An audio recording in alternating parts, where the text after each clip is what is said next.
तो जो नीट हो गई ख़त्म, जिसको ज़्यादा मार्क्स आ रहे हैं अच्छी बात है, जिन्होंने कम मार्क्स आ रहे हैं उनके लिए क्या। ये बहुत ही इंपॉर्टेंट वीडियो है, ये बहुत ही हो सकता है कि मेरे कुछ शब्द तुमको लगे, तो बी मेंटली प्रिपेयर्ड।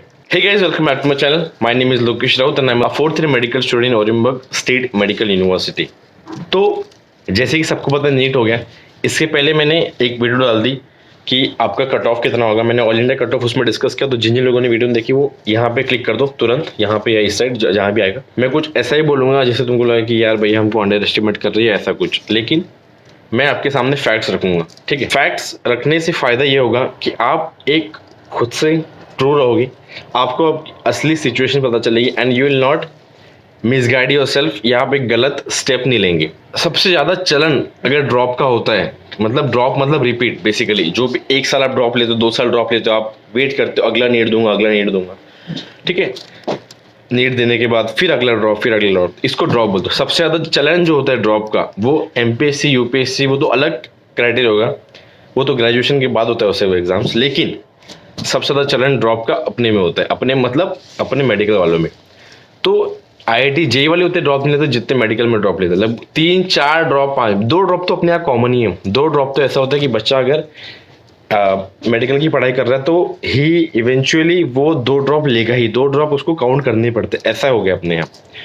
तो अपन ये डिस्कस करेंगे, अपने ड्रॉप लेना चाहिए, अपने प्राइवेट एमबीबीएस की तरफ बढ़ना चाहिए, अपने एमबीबीएस अब्रॉड की तरफ बढ़ना चाहिए, या अपने आप को सब डाइवर्ट करके बीएससी या किसी दूसरे भी, जो भी आपकी दूसरी सेकंड मोस्ट कंफर्टेबल फील्ड होगी आप उसमें जाना चाहिए। सबसे पहले डिस्कस करते हैं ड्रॉप। मैं सबसे पहले ड्रॉप की डिस्कस करूंगा। द रीज़न इज क्योंकि सबसे ज़्यादा बच्चे वो ड्रॉप वर्ड देख के इस वीडियो पे आए। तो रिपीट करना या न करना एक बहुत इंपॉर्टेंट डिसीजन है, जिससे मैं भी गया हूँ। ठीक है, मैंने अपने लाइफ में 2 रिपीट किए।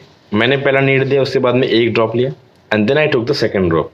उसके बाद में फिर मेरी ना खुद की हिम्मत थी और मेरी पूरी इच्छा ही ऐसे मर गई थी, मतलब मैं फेडअप हो चुका था। ड्रॉप किन बंदों ने लेना चाहिए? अगर आपका फर्स्ट अटेम्प्ट था and you scored somewhere around 350 400, आप बिल्कुल ड्रॉप लो। You take a drop and try hitting somewhere around 550। अगर आप 400 से 550, आप 150 मार्क्स की आपको लीप लेंगे, तो इन बच्चों ने ड्रॉप लेना चाहिए।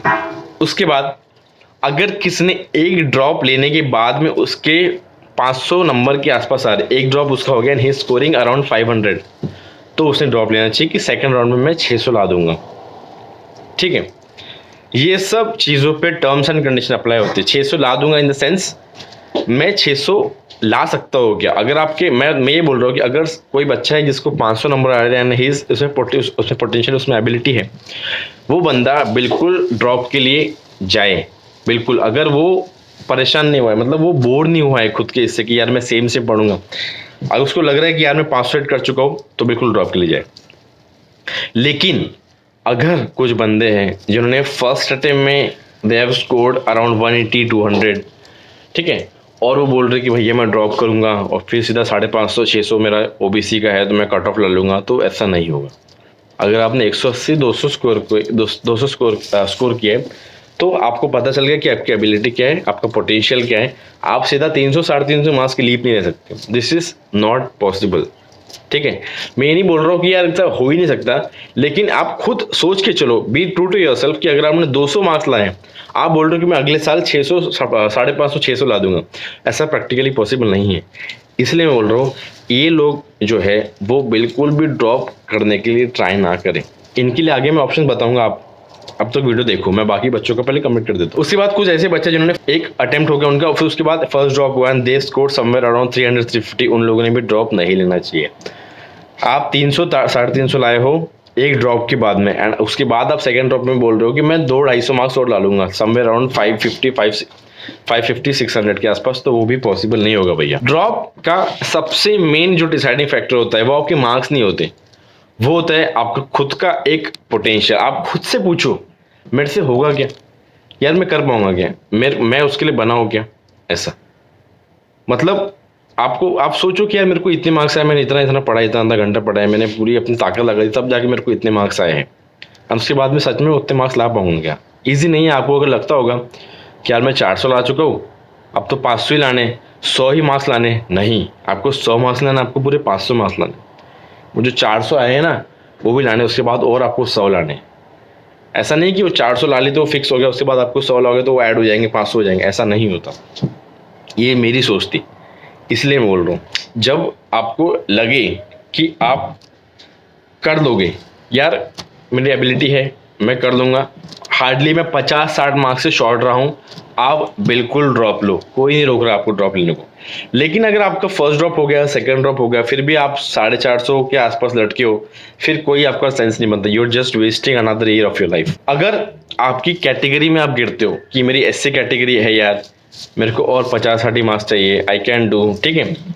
अगर कोई स्पेसिफिकली एससी एसटी कैटेगरी वाला है, जो रिजर्व, ये जो शेड्यूल कास्ट है, वो लोग बिल्कुल ड्रॉप के लिए थोड़ा ज़्यादा सोचे, क्योंकि उनको मार्क्स थोड़े कम लगते हैं अदर कास्ट के हिसाब से, और उनकी एबिलिटी अगर है तो बिल्कुल वो ड्रॉप के लिए जाए। लेकिन मैं ये सब फर्स्ट ड्रॉप के लिए बोल रहा हूँ। अगर आपका एक अटेम्प्ट हो गया and you are short of 50-60 marks, तो आप एक ड्रॉप लेके उसके लिए ट्राई कीजिए। बट इफ अगर आपका हो गया एक अटेम्प्ट, ठीक है, फर्स्ट ड्रॉप भी हो गया एंड आप योर आप 200-250 मार्क्स से आप पीछे, तो फिर कोई उसका सेंस नहीं बनता। तो ये हो गया उन बंदों का जिनको ड्रॉप के बारे में बताना था। तो अगर आप ड्रॉप लेने का आपने नहीं सोचा कि यार अब नहीं होगा, अब मेरे को लगता है कि मेरे 2 साल मैंने वेस्ट कर दिए अपने, 2 साल मैंने पढ़ लिया, 2 साल नहीं हुए मेरे से, अब मैं ड्रॉप नहीं ले सकता, अब क्या करें? तो आपके पास 2 ऑप्शन हैं, आपके इवेंचुअल तो 3 ऑप्शन है, लेकिन मैं जो मेडिकल ही आपको करना, तो उसके लिए मैं आपको 2 ऑप्शन दे रहा हूँ। तो पहला ऑप्शन है कि आप प्राइवेट मेडिकल कॉलेजेस में जाएं, सेकंड ऑप्शन है कि आप एमबीबीएस अब्रॉड में जाएं। अब एमबीबीएस अब्रॉड प्राइवेट ही है क्या? It's almost a type of private, but यहाँ आप यहाँ की गवर्नमेंट कॉलेज में पढ़ते हो। फीस प्राइवेट मेडिकल कॉलेज से लगभग 1/4 होती है। अगर आप किसी भी प्राइवेट मेडिकल कॉलेज में जाओगे तो the fees is somewhere around 15 to 20 lakhs per annum. उसके बाद डोनेशन के बाद में, इन सब चीज़ों के बाद में जो पैकेज है आपका, वो लगभग 80-90 लाख 1 करोड़ तक चले जाते हैं। साधारण मिडिल क्लास फैमिली के बच्चे या फिर मिडिल क्लास फैमिली की उतनी पॉसिबिलिटी नहीं है कि वो 1-1 करोड़ या 90-90 लाख रुपए भर पाए। तो उन लोगों के लिए आप इधर आ जाते हो। एमबीबीएस अब्रॉड एक ऐसा ऑप्शन है जो बहुत ही अंडररेटेड है मेरे हिसाब से। किसी को भी आप पूछोगे या पढ़ने बाहर गए या रशिया गया या यूक्रेन गया, तो हंसते लोग, ये पैसा था बाप का तो चला गया, पैसा था बाप का तो चला गया। तो ये बहुत ही गलत धारणा है। कुछ बच्चे जो यहाँ पे जस्ट न्यूसेंस क्रिएट करने और मज़ा करने आते हैं, इन सब के कारण बाकी जो दिल से पढ़ने वाले बच्चे हैं, उनके लिए उनका नाम खराब हो जाता है। ऐसे आप बताने से डरते हो कि मैं बाहर अब्रॉड में पढ़ता हूँ। एमबीबीएस अब्रॉड की फीस कितनी होती है? तो ये जो है टोटल आपका, it's somewhere around 25 to 30 lakh, 25 से 30 लाख 35 लाख के आसपास आप पूरे 6 साल का आपका फीस, आपका रहना है, खाना, सब कुछ हो जाता है। तो ये बहुत सारी मिडिल क्लास फैमिली की है जिनके स्कूल में उनके माँ बाप टीचर है या जिनकी अच्छी ठीक ठाक नौकरी है, तो they can get a private loan या एजुकेशन लोन लेके आप इस ऑप्शन को देख सकते हो। ऐसा नहीं कि एमबीबीएस अब्रॉड में यार होगा ही नहीं होगा। बहुत सारे बच्चे हैं जो अब्रॉड में जाके पढ़ के वापस इंडिया में अच्छे अच्छे कॉलेज में पीजी करते, they do their PG MS, उनका वो लोग एम से करते हैं। ऐसे बहुत सारे एग्जांपल्स है, कोई नया नहीं है।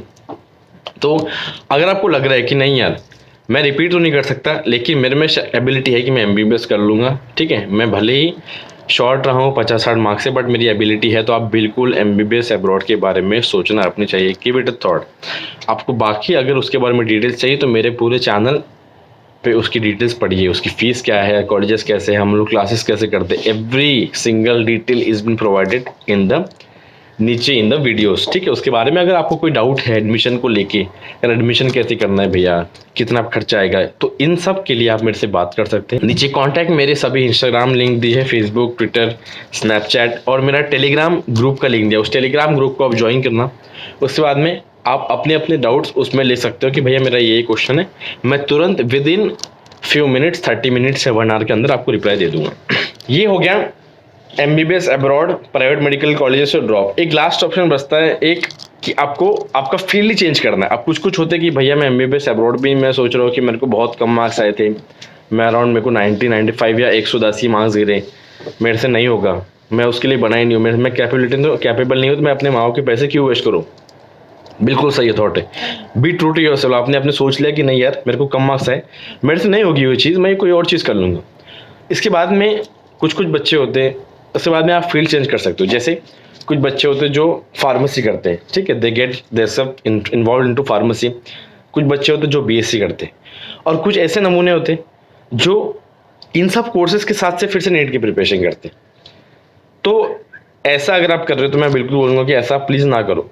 इस केस में क्या होता है, आप बीएससी ले लेते हो, नीट भी ले लेते हो, कोई भी कॉम्पिटिटिव एग्जाम्स जिसमें आपको 90-100 गिरे हैं, आप उसको एज अ पार्ट टाइम लेके प्रिपेयर करने का सोच नहीं सकते। मैं बोल रहा हूँ कि नहीं, मैं ये नहीं बोल रहा हूँ नहीं, लेकिन अगर आपका मेन फोकस नीट है, आपको नीट में आपने साइड में बीएससी लिया, तो आप बिल्कुल ऐसा ना करें। लेकिन अगर आपने सोच लिया कि मैं बीएससी करूँगा लेकिन नीट देते रहूँगा, क्या पता खुदा ना खास्ता कोई और कोर्स लग जाए, फिजियोथेरेपी ऐसा कुछ, तो आप सही हो। लेकिन अगर आपका मेन फोकस नीट है और आप फिर भी अगर बीएससी के साथ नीट ले रहे हो, तो वो ऑप्शन बिल्कुल गलत है। आपने बिल्कुल वो चूज नहीं करना चाहिए मेरे हिसाब से, ठीक है। तो ये थी वीडियो अच्छी लगी तो लाइक कर देना, चैनल पे नए हो तो आगे की वीडियोस के लिए सब्सक्राइब कर देना, और एमबीबीएस अब्रॉड की कोई क्वेरी हो तो मेरे को मेरा इंस्टाग्राम, फेसबुक पे या कहीं भी मेरे को मैसेज कर दो, और टेलीग्राम ग्रुप को ज्वाइन कर लो, ठीक है। तो मिलते हैं नेक्स्ट वीडियो में, थैंक यू।